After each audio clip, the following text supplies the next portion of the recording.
and welcome to this week's edition of All About Berea. I'm Chad Hembry. And I'm Beth Myers. Joining us in the studio, we have Mr. Bob New. Thanks for being here, Bob. And Mr. Jonathan Shinhofen, who is smiling. I don't know what he's got. What is he? He said he's got a rant for us today, so I don't know. Maybe that's what he's smiling about. But just having fun, Chad. I do want to say he has a shirt that says, "I survived the Berea Bear, May 2013. Now, if you remember, we talked about that on the show, that there was a bear on the Berea campus. I think it's the only one they sold. Yeah, Am I right about that? I have a little bit of a story about that because they were pre-ordered. And so I went into the Berea College bookstore and I looked all around. I went up to the cashier and said, "Do you have..." I heard a rumor. I said, "I heard a rumor there were I survived the bear shirts." Yeah, she said, "Let me go in the back and see," because they didn't really print extras. So I only got a large. They didn't have any extra large, so I'm going to have to lose some weight. Encouragement, right? Maybe running from the barrel. Yeah, that's right. I don't know if you had the bear run. That has double meaning, doesn't it? That brings some people in. No. All right. Oh, Beth, it was a busy week, and there were a lot of things that got covered in actually the city council meeting. That's right. There's a lot of stuff. There's a lot of things going on, but I am going to let you jump right in with your segment, and this is 4 Things You Should Know.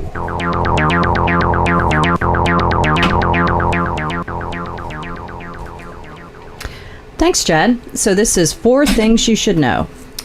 First, Berea College's Silas House and Dream of Gentry were recently honored by Blue Ridge Country magazine because of their personal contributions to the region. There were 25 young people highlighted in the Blue Ridge Country article entitled "The Future of the Mountains, 25 Gen X and Gen Y People Making a Difference."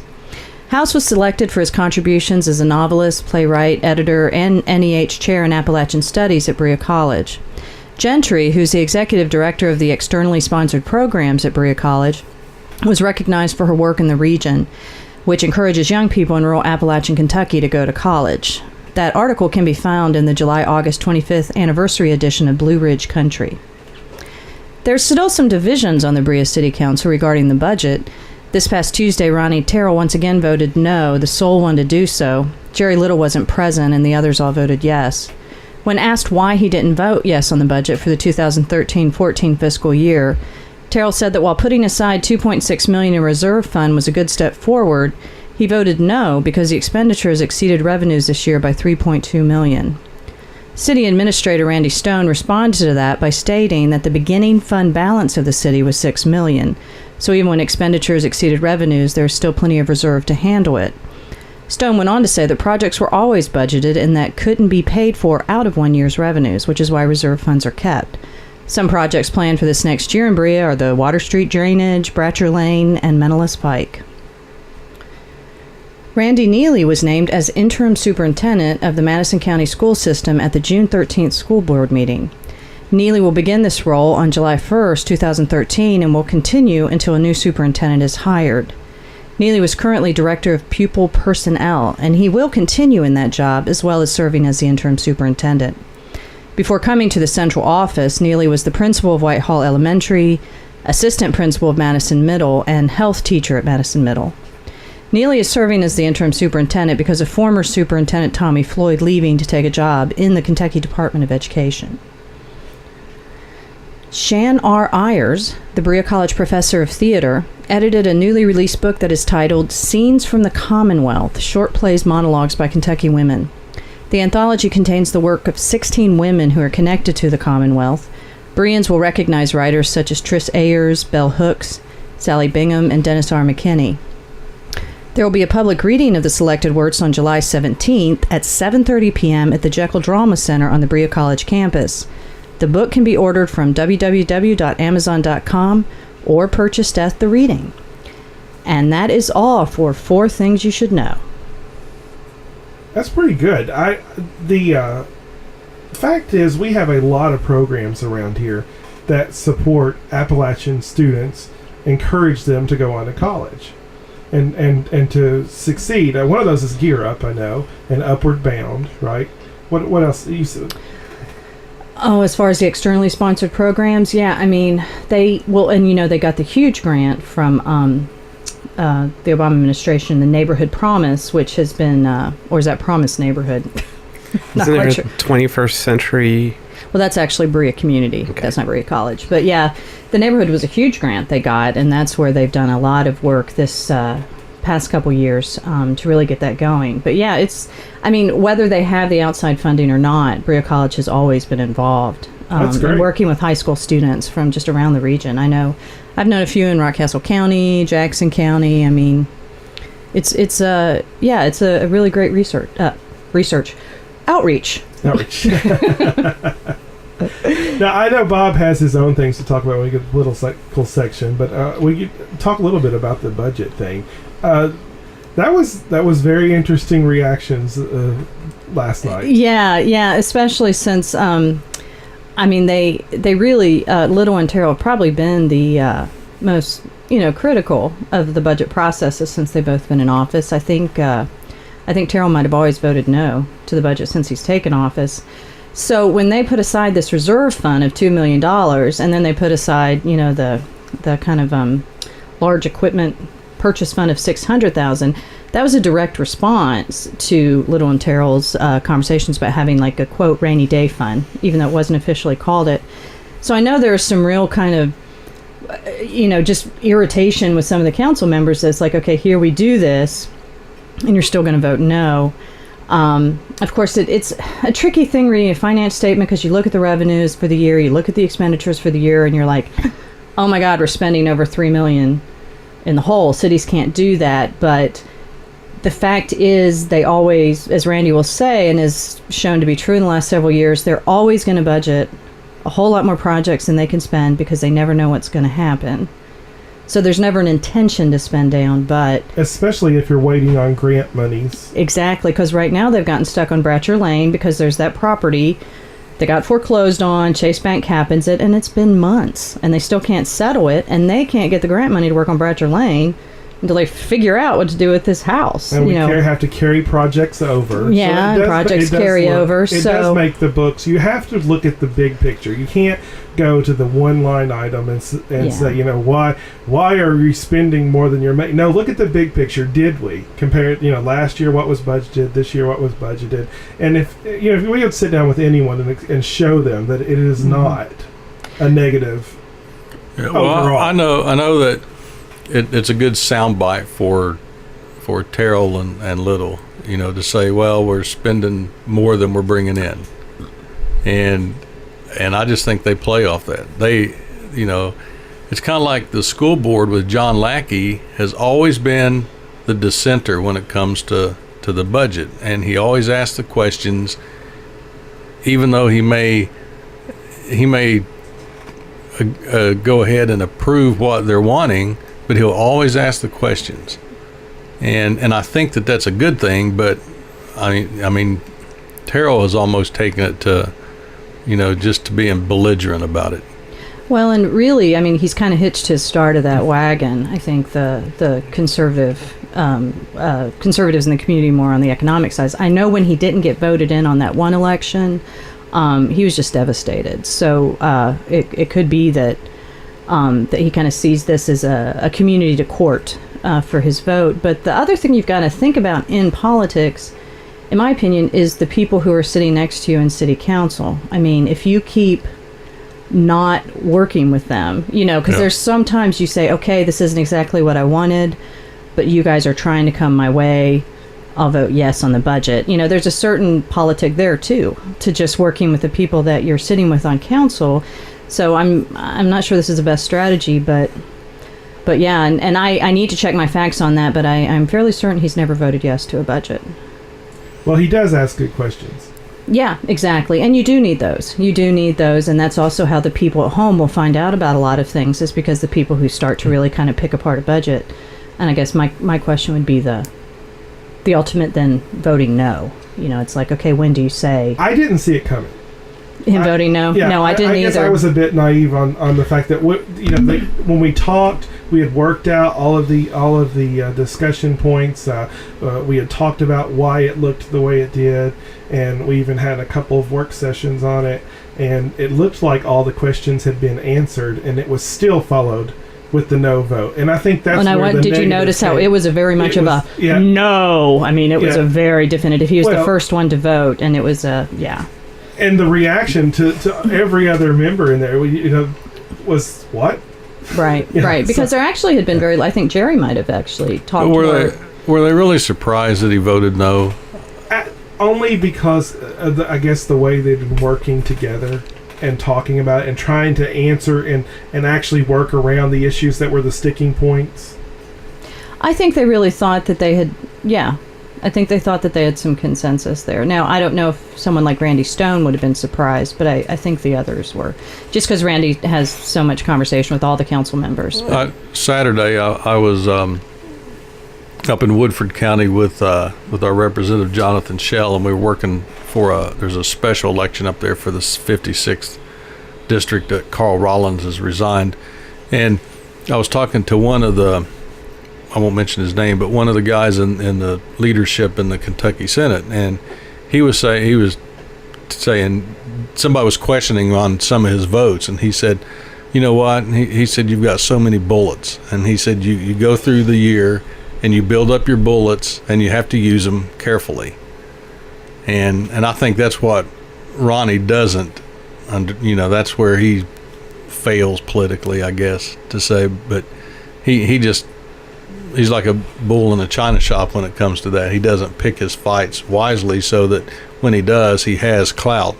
Well, of course, he's welcome in here to come in here and defend himself as well, right? And I'm sure he probably would. Yeah, I'm sure he will. We'll get him in here. Yeah, we'd welcome. And actually, he did tell me, I asked him point blank last night, are you running for magistrate? And he said he's been telling people around. So, yes, he is going to run for magistrate.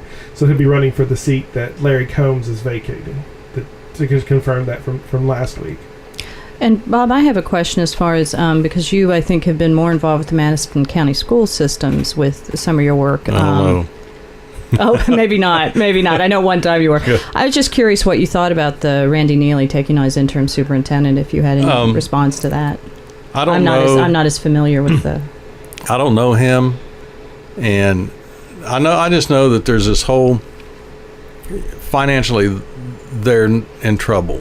Which many school districts around the state are, because all this pension stuff is getting pushed more and more down to the local entities, and I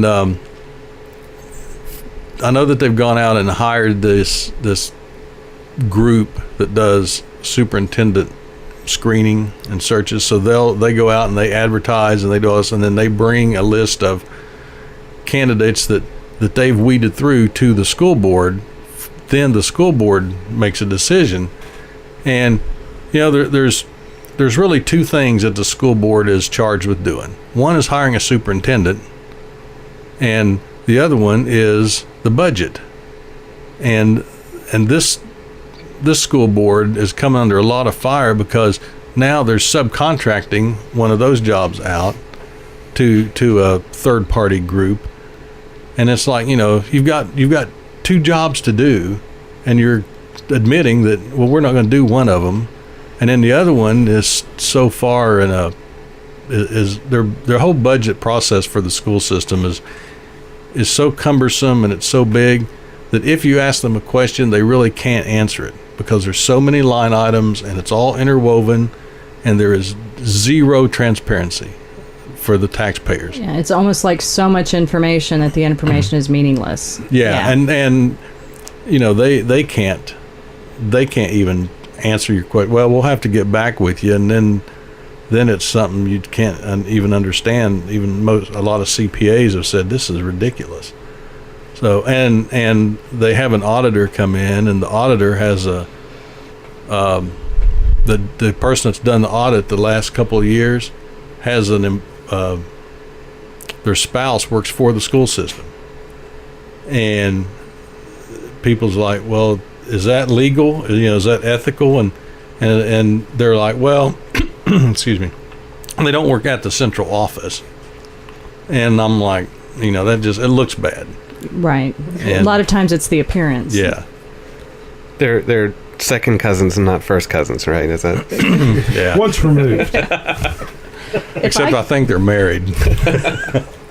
If I could just take a quick moment just to say something I thought was rather impressive with the Berea Community School Board is one thing they've done, and actually they're in financial shape, but they've had to, a fairly solid financial shape, but they've had to make some tough decisions.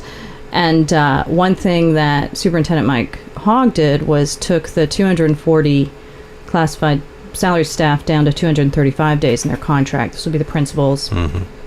And then last night, he had the line item to take his own contract down 235 hours from 240, which was about like maybe a $1,200 pay cut.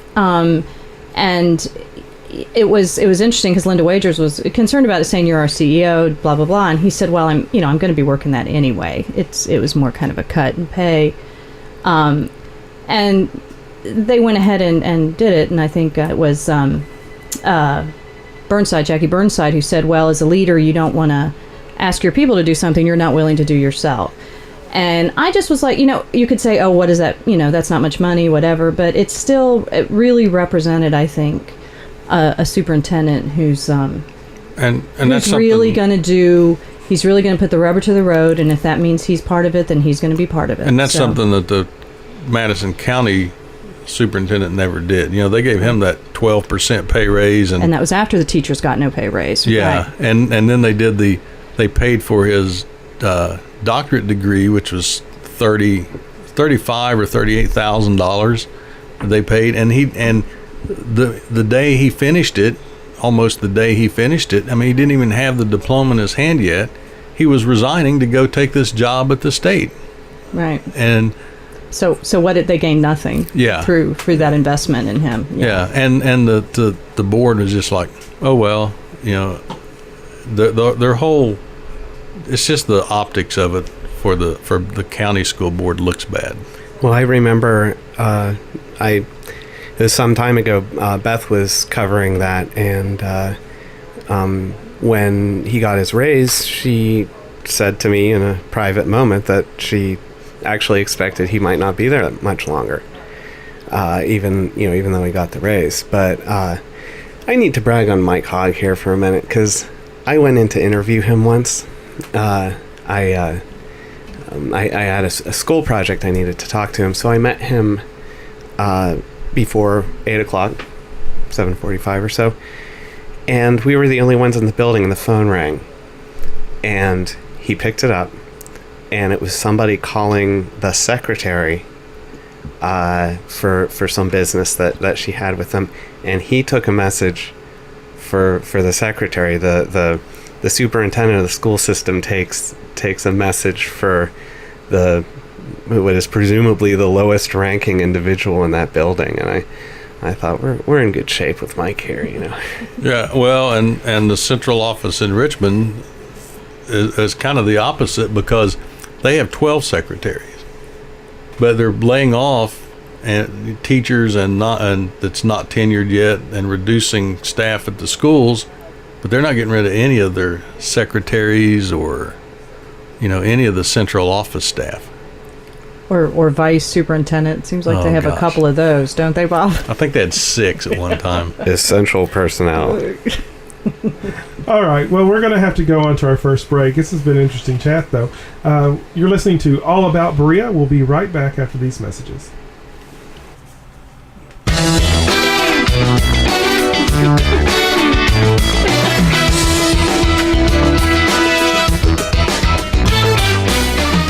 Hello, and welcome back to All About Berea.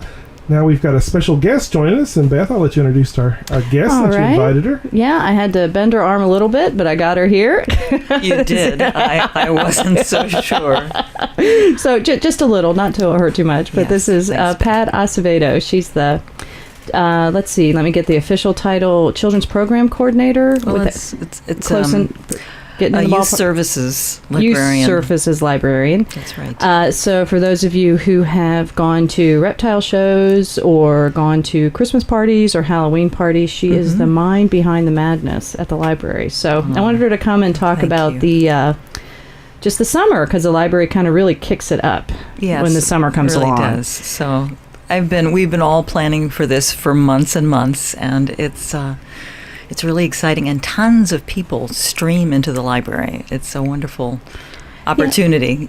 What are you thinking about, doubles, triples? Because it seems like when I go there in summer, it's like there are you can really tell there's a lot more people running around. Yeah, I think it could be tripled. Mm-hmm. I mean, just there are kids who are there all day long, and we have programs all day long. We started June 1st, and we're going Monday through Friday. We have free lunch every day at the library for kids under 18.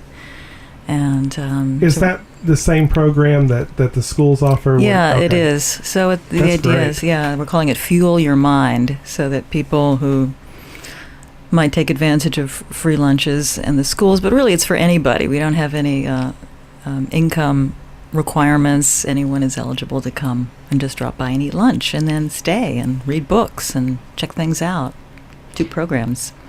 So how many kids do you usually get, do you think, for lunch? Just out of curiosity. Well, probably only right now about 30, and a lot more in Richmond. I think it's more like 50 a day in Richmond, and in Berea it's 30 a day. So, and I also buy all the books, which is really fun. You can imagine how much fun that is, and movies and music. And shopping with someone else's credit card. Really it is really great. Yeah. And then we get to share it with everyone, so you feel good about it. You don't feel guilty. No guilt, no shame. Yeah. Well, and I know when I remember my library days in the summer, what I basically remember is summer reading, and these very bitter-looking crones would give me a sheet where I would write it all down, and I don't even think there were prizes. You just kind of felt good about it because you read so many books, and they'd put you on a chart. So when I went into the Madison County Public Library when I moved here, I was like, oh, this is change. This is quite a different library from what I grew up with. And now you've got so much more than the summer reading. I mean, it looks like pretty much every day, like Monday through Friday, there's kind of a different special program now, right? Yeah. Well, I'll tell you about the upcoming events. Please do. Ooh, great. Well, let's see. We have tomorrow we are going to have I'm looking here. We're having Cowboy Magic, which is, that sounds a little weird, but it's really not. It's a guy who comes in, and he's a professional entertainer, and he dresses up like a cowboy, but he does rope tricks, like cowboy rope tricks, and he twists, he does magic, and he twists balloons into strange animal shapes, so that's kind of exciting. And he's funny and professional. He really holds a crowd. And he's a great performer. So on Thursdays, we have performances. All you have to do is show up and be in a crowd of about 75 people and sit down and just be entertained. So it's a great opportunity. It's mostly funded by Friends of the Library. Okay. The book sale and other fundraising events they do. And I'm not sure I knew that, but I think a lot of the special events you do is the Friends of the Library fundraising. Just about all of them are, yeah. And I think you have a craft day that happened. That was today. That was today. So that happens on Wednesdays. And I know I saw I Dig Raptors, which I highlighted on my calendar because my kids are so much into those birds. I dig them. I dig them. I do. Because of I think it was Raptor Rehabilitation is the group that's doing that. Yeah, and I was... So it isn't like bad vultures that sit around and smoke cigarettes. It's really that we're trying to reform. What it is it's not going to be an intervention. Right, you don't really want to keep eating dead stuff. That's just gross. Right. No, we're not going to do that. It's orphaned or injured animals, birds of prey, who are nurtured and then released, and it's Raptor Rehabilitation is an all-volunteer nonprofit organization. I think they're based in Louisville, and they'll come in and they'll bring animals. They'll bring owls and hawks and falcons and other birds of prey. Other things. Is any bird of prey a raptor?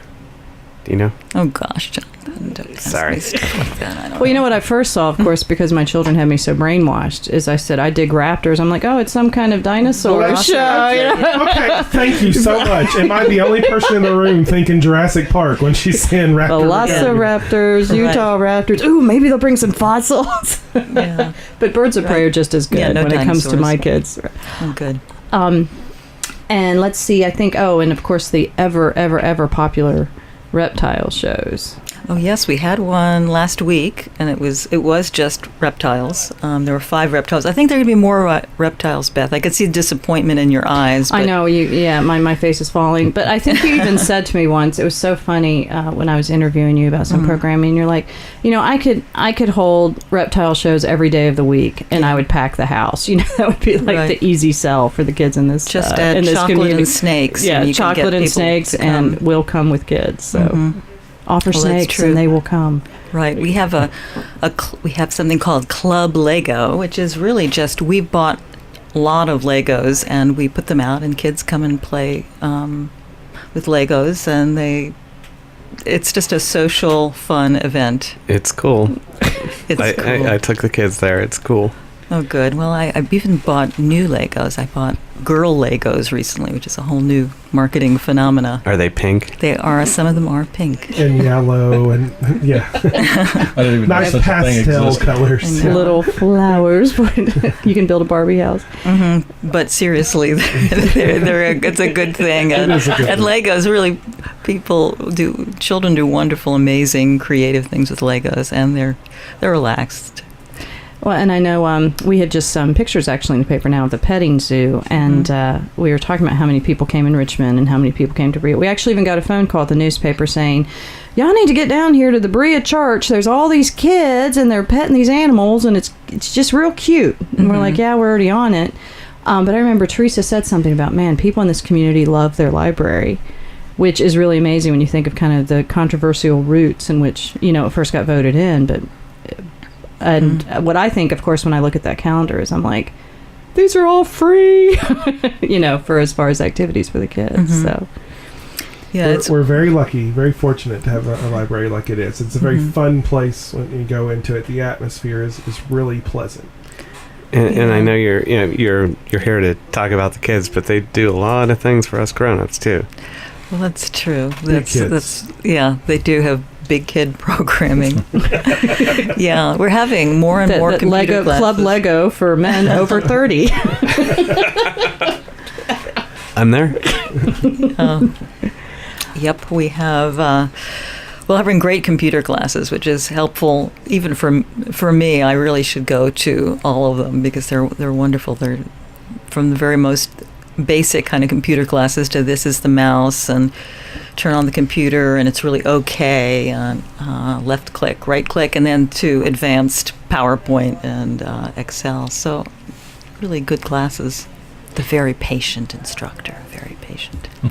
I did have one question because I saw something very intriguing about caving. Yes. And you had a program of caving. And then on that Saturday, are you going to actually have kids and parents go to a cave? Well, actually, we did last Saturday. Oh, I missed it. So you missed it. Oh, another one you missed. Well, I just got to You wonder, did. did they actually go? Yeah, we went, and I went too. I'm a little afraid of caves, and I think any sensible person would be a little afraid of caves because caves are dark and scary, and And you're underground. you're underground. So there are good reasons. But yeah, we went to a cave in the. It was on the Jackson County Rockcastle line, and with an experienced caver from.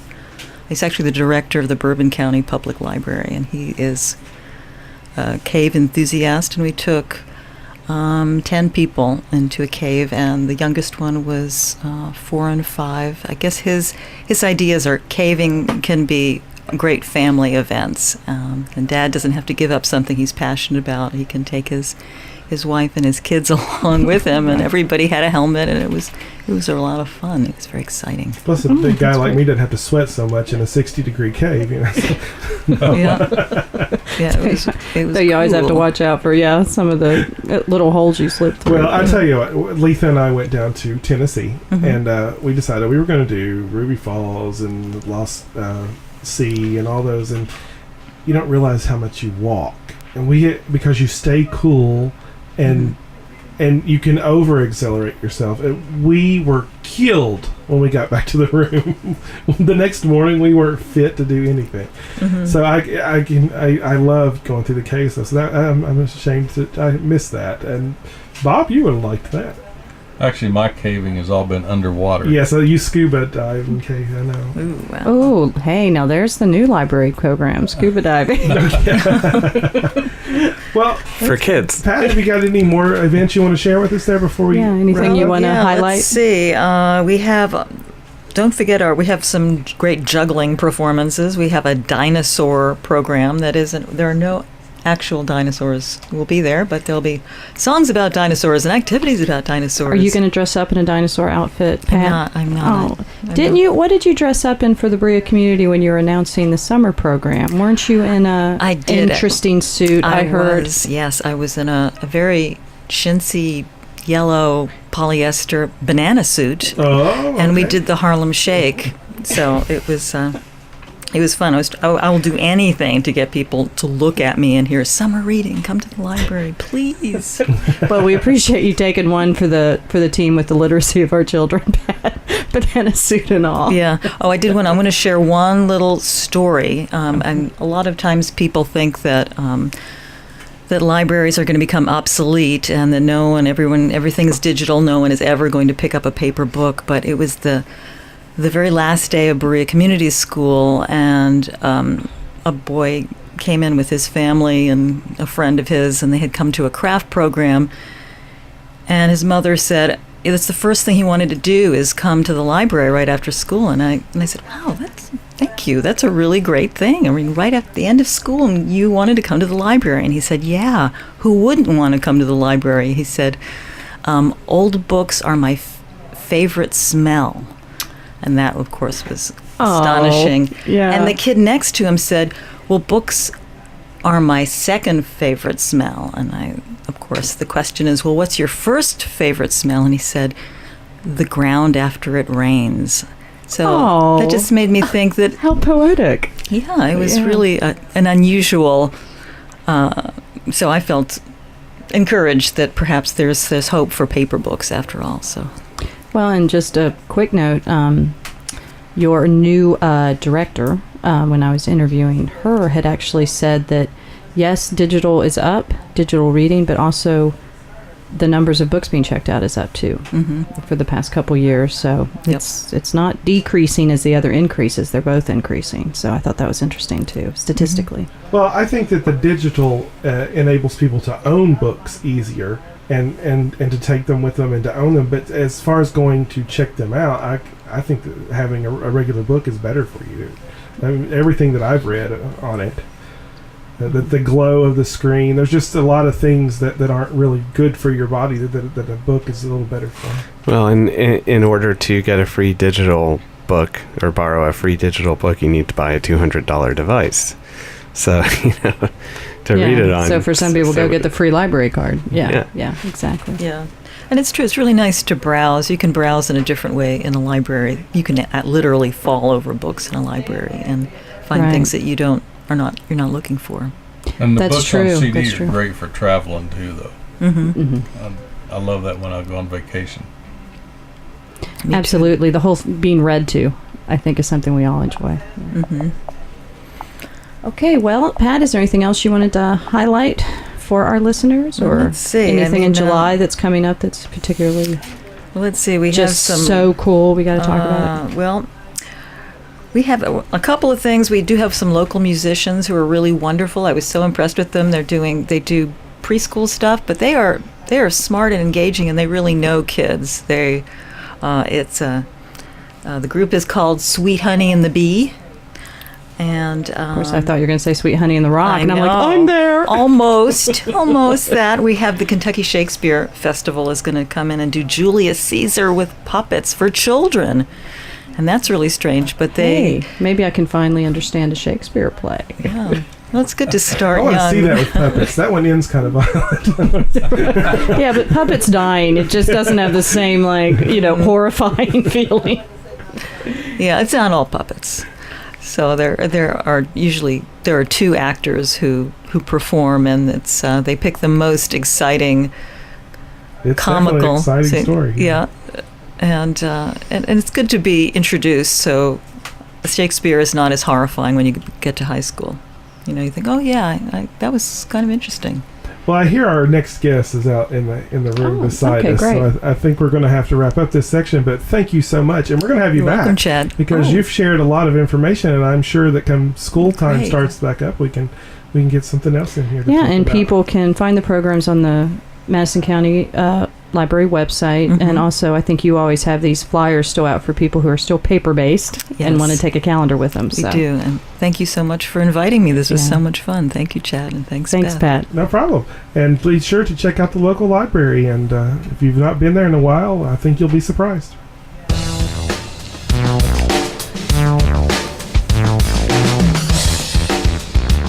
That's good.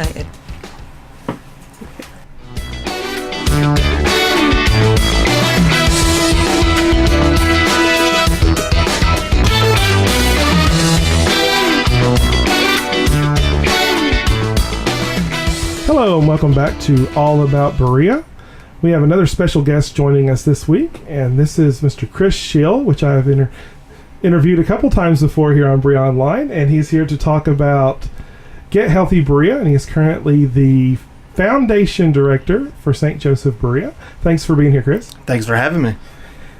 Well, Get Healthy Berea, it seems like it grew and it grew and it grew, and then it got rained on. And that didn't help. Of course, it never helps. Sure. But Wouldn't but it this grow year- more after it gets rain on? Sun, right? No, it's not a plant, apparently. No. That's where I was expecting you to go with that. Sorry. But this year, I looked at the weather already. It looks like you're going to have a good weekend. It appears to be. Absolutely. We have more registrations so far this year than we did last year at this time. So we're expecting well over 100 runners, walkers, and at this moment. So we could have as many as 200 come race day. So it should be a really good crowd. So everybody should come out and participate. Well, tell us about all the events that will be going on that day. Sure. Because there are several. Well, it starts bright and early in the morning. We have registration that opens at 7 a.m. and that's for the 8K run, and which is just shy of 5 miles. Then that's part of the Berea Championship Series. We're the first race in that series. So runners that want to participate in that series, which has some really great prizes, we're the first one. So you can while you're there, you can also register for that series as well as our race. And then after the race, which starts at 8 a.m., we're going to have a short period in between the run and the walk in which we're going to honor survivors and those that have lost their battle to breast cancer. And before we do our walk, and our walk is going to be for breast cancer awareness, 1 mile, pretty much around the hospital. But all the proceeds from the day's activities are going to go to purchase a digital mammography machine, which we desperately need here in Berea, and again, it's going to help us fight breast cancer in our area. Great. And then will you still have all the vendors and everything set up? Absolutely. We'll still have the health fair from 9 to 11. So runners after the race can go and walkers can go anytime. We're going to have lots of free screenings, cholesterol, glucose, you name it. We're going to have a lot of they're all free screenings. We're going to have vendors and exhibitors from all over the area, Richmond, Berea, some from Rock Castle. So we have quite a few folks. We have Elite Martial Arts, I think, is going to be there.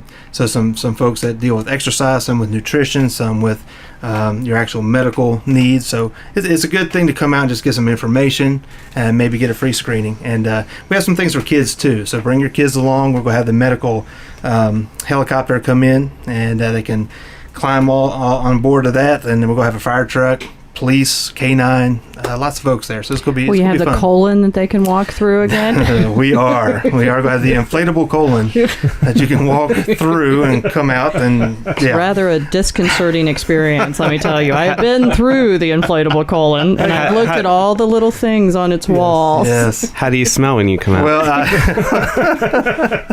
we're going to clean it before. I smelled like funnel cake the last time I came out of work. That's what I was eating when I went in. We're going to give it a colonoscopy beforehand, so it should be nice and clean. Well, I want to jump in here and say at last year's Get Healthy, I found out I needed glasses. And that was the only way. The only way I would have found that out, because it was. There you go. So the Lions Club screen. That's Yes, right. Absolutely. So you also have the corporate challenge going on then too? Well, or? unfortunately, we do not this year. That was one of the things that went by the wayside. And the corporate challenge was always a blast. It was a lot of fun, but it was really hard getting participants. I think when you have teams of 4 people, sometimes it's a little difficult to get all the folks there. So that went by the wayside. And the passport we didn't do because we had to move the date back. So the schools aren't in session, so we're not doing the passport to a healthy life this year, which was one of the reasons we had over 600 people last year, because the schools got really involved. So we don't expect 600 people this year, but we still expect 200 to 300, maybe even 400 this year. So it still should be a good crowd. Still bring your kids out. It should be a good time. Why did you have to end up postponing that then? Because I know traditionally it's much earlier. Oh, sure. Well, there's a lot of issues. Okay. Mainly just timing issues with things that we already have going on at the hospital, and the resources that are available to us to put this on were being used elsewhere at the time. So it's just a simple timing issue. All it really is. And what's funny is, I think the reason we're having more runners now is because it's been pushed back, and it's not in early May. It's in June. So Will you be running, Jonathan? Yeah, and the thing I'm really interested in is this year, are you going to have us run down and up and down Forest Street again at the very beginning of the race? yes. Why? Why? Why? He cries out, why? It's a challenge, and I gotta say, we got a lot of great feedback last year on the course. They said it was not just your regular 8K; it was very challenging, and it was pretty. You went through residential neighborhoods, you went through Old Town, you go through a lot of areas of Berea and see it. And we have people from Cynthiana, Tennessee, Versailles. We have somebody from South Carolina that's going to be in a race. So we have people from all over coming. So it really showcases Berea too. That's great. And of course, if the bear shows up, they'll just have more motivation to run, right? That's right.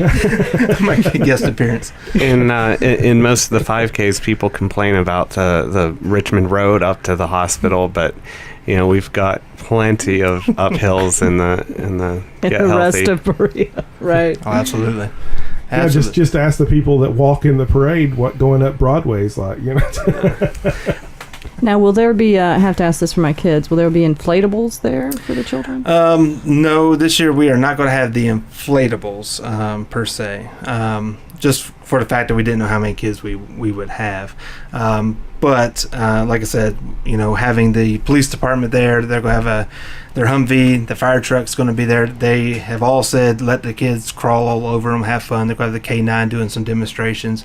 And the helicopter's actually going to come in, fly real low, land, and then of course the kids love getting in that and see what it's like to sit inside of a helicopter. And the flight nurse will be out, and the pilot, and answer any questions. And it's really it's very interesting. The kids loved it last year.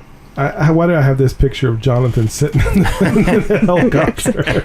I'm very clever. I can figure this out. I can fly a helicopter. Bob, here's your chance. Oh man, I've always wanted to rappel out of one, but never. Oh my Lord. I don't ever want to exit a perfectly working aircraft, helicopter, airplane, whatever. It ain't natural. It defies logic, yes. Well, Chris, thanks so much for being on here. Is there anything else you wanted to share about I'll just say, come out Saturday, 7 a.m. to probably 11, noonish. We'll wrap up. But anytime, come out and have a great time. We'd love to have you. Oh, I do have one question. And is this a specific thing it'll be raising funds for? Yeah, or? the digital mammography. So Okay. normally it's for the Patient and Family Assistance Fund, but we have a healthy balance there, and we just really need a digital mammography in this area. I know. You guys have been working on that a couple years now. We have, and the community is really getting behind it now, and so it won't be long before we could just purchase one ourselves. And so if everybody can come out, we can get that done. And breast cancer, if we don't do anything, there will be just shy of 1,200 women that'll die in the next 10 years of breast cancer in our area. If regular stats hold, with a digital mammography, and if we can get out there and educate and get out there and prevent this, hopefully it's 96% success rate if you find it early. So it's a no-brainer. We need it. So. Well, thanks again for coming, and we wish you the best of luck in your event and hope that you raise the funds that you need. Great. Thank you. Thanks for having me. All right. This is All About Berea. We're going to take another break. When we come back, we'll be talking about politics, so stick around.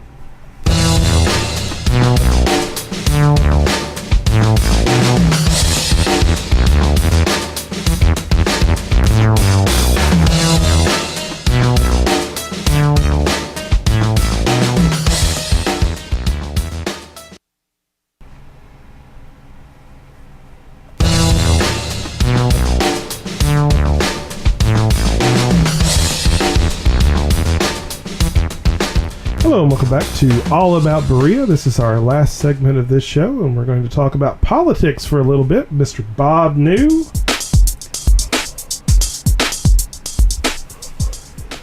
Earlier in the show, I mentioned that I had gone this week and worked over in the 56th district that's having the special election for the state representative. And one of the things I learned over there, there's three candidates running. The Democrat is James Kay II. He's a young attorney from Versailles. And Lyon Cruz, who is a CPA, who's been the chief financial officer at Midway College and some hospitals in his career, and he's running as a Republican. And then there's an independent. His name's John Mark Hack, and I'm not sure what his profession is, but anyway, we've heard a lot in the news lately, especially over this IRS thing about 527 C3, 4, and 5 nonprofit, these political PACs, and these guys all agreed that they were going to run a positive issue-based campaign. Well, these outside groups have come in, and the James Kay, the lawyer, when he's a young guy, he's like 30 years old. He has 11 speeding tickets in 11 years, and of course, being young, on his Facebook page, he has all these pictures of him in these like fraternity parties and all this stuff. So this political PAC, I think it's the RSLC, has gotten a hold of these pictures, and they've been running all these negative political ads. Well, he's complaining to the Republican candidate Lyon Cruz about it, and Cruz is saying, "Look, I can't control that. But the law is that the campaign cannot have any connection with one of these PACs. You can't coordinate. You're not supposed to have any connection at all." And that's actually what got, when David Williams ran for governor, his father-in-law is paying a fine right now because they found out that he was working with the campaign. So the James Kay is just complaining right and left over these ads coming up. Although there's nothing that they're not saying that's not true, he put the pictures out there. Well, what I found out this week is Senator Damon Thayer twice in the state Senate has introduced legislation to make these more transparent, the donors to these 527 PACs in the state of Kentucky. When the bill passed the Senate, when it got to the House of Representatives, Democrat Speaker Greg Stumbo didn't even assign it to a committee. He killed it right there. And these PACs are what got Governor Beshear elected. They just dumped money into his campaign and just crucified Ernie Fletcher when he first ran. So what I found ironic was the guy that's complaining about him, his party is the one that killed the legislation to make them more transparent and control them. Well, the sword cuts both ways. I mean, it's the classic. It's like short-term thinking. I want to get elected. I want this to happen, and it's like, yeah, but what's the long-term damage? It's gonna cut both ways. Yeah, absolutely. And Lyon Cruz, he actually told me, he said, you know what's funny is, he said, if I called these guys and said, look, you gotta kill these ads or clean them up or something, he said they'd be all over me for breaking the law And he said, so it's Right. kind of a no-win situation. So he said, I'm just running my campaign and doing what I said I would do. And he said, that's all I can do. And the morality is clean up your Facebook before you start a campaign to run for election. Hello. Let me ask this. Are you really going to hold what somebody did in college and their fraternity and think that has anything to do with them at 30 years old running for office? They did it to Mitt Romney. Yeah. No, I'm not saying that they wouldn't do it to it, but I'm just saying... It's disturbing that the when you voters vote, buy it. Yeah. Yeah, and I asked that question to one of the campaign consultants. I said, do these ads where they send out these mailers? And I said, does this mailer of this guy at a Halloween party dressed up in a costume with some funny statement under it? I said, does these things really work? And the guy said, you'd be surprised. He said that. I've always wondered about that too with the snail mail because I get so much and I just toss it. I don't even look at them. And I'm like, is this still working or is this just what they do? Yeah, it's a 60-some% success ratio on those. Very interesting. Writing it down here in my playbook. Sometimes it's a bit, it's kind of a bit disturbing how easily we can be swayed by things, but... That's the power of marketing. Clean up your Facebook before you run for Well, I'm pretty office. fortunate there. Unless they're going to diss my family, they're going to have a hard time. Actually, you just kind of should clean up your Facebook, I think, in general. Well, the lesson is be careful what you put on there, even if you just go to a job or anything, because people are looking at it. People are starting to check that out. Yeah. Absolutely. There have been reports of people in job interviews where the potential employer said, "Here, log into your Facebook page. Want to see it?" Might not be legal, but yeah. And the first thing that comes up is, man, I've got this interview tomorrow with a stupid company that I really don't want to work for. But they got good insurance. Have you seen the guy who does the interview in human resources? Oh my God. But I just thought that was kind of interesting that the guys doing the complaining had a chance to kill the stuff and Backfired. passed on. Yep. Yeah. All right, you got anything else for us? No, that's it. That was it? Well, after that's the good. discussion earlier, that's enough politics. That's for enough. one week. All right. Well, Bob, thank you for keeping us updated. I always enjoy hearing what you got to share. Now, I think we're going to go straight into our calendar of events, and that'll be wrapping up this week's show. So, Beth, whenever you're ready. Okay, thanks, Chad. Yeah, this will be a few of the big events happening within the next week that people might want to pay attention to. There are a couple things happening on Saturday. There will be the second dive-in movie at the Berea swimming pool. This is sponsored by Berea Parks and Rec. They basically reopen the pool at 7:30 for a free swim, and then when it gets dark, they play a movie, which will be Hotel Transylvania. So parents might want to make sure to hit that one this Saturday. That's a good movie. Yeah, I haven't seen it yet, but my kids are already got it We on their took Mason calendar. to see it, and then we actually red-boxed it twice, I believe. Oh, red boxed it. That's a verb now. Yeah, We it's a red verb now. boxed That's it. right. We Netflixed it. Hey, I'll Skype you later. Don't you sarcasm me. Let's turn everything into a verb. All right, and I'm going to Google that and see if it's really a verb.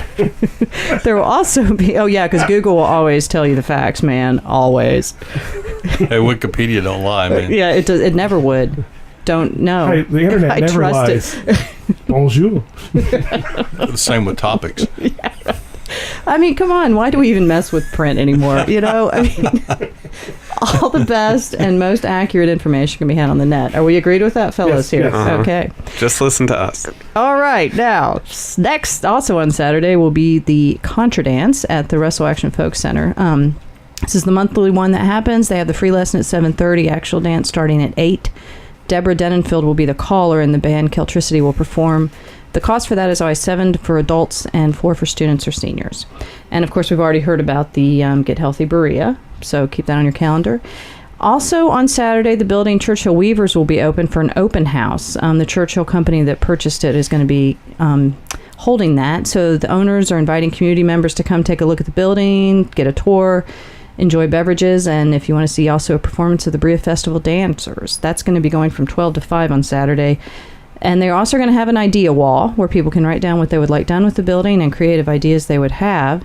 And I've talked to them, and I believe they already have a few places, including Warren Bruner's going to be I believe, putting some of his archival photos in a space there. So, and last two of the programs we already touched on with Pat is on Tuesday is the I Dig Raptors, where the Raptor Rehabilitation will bring live birds of prey to the library. That's going to take place at 3:30.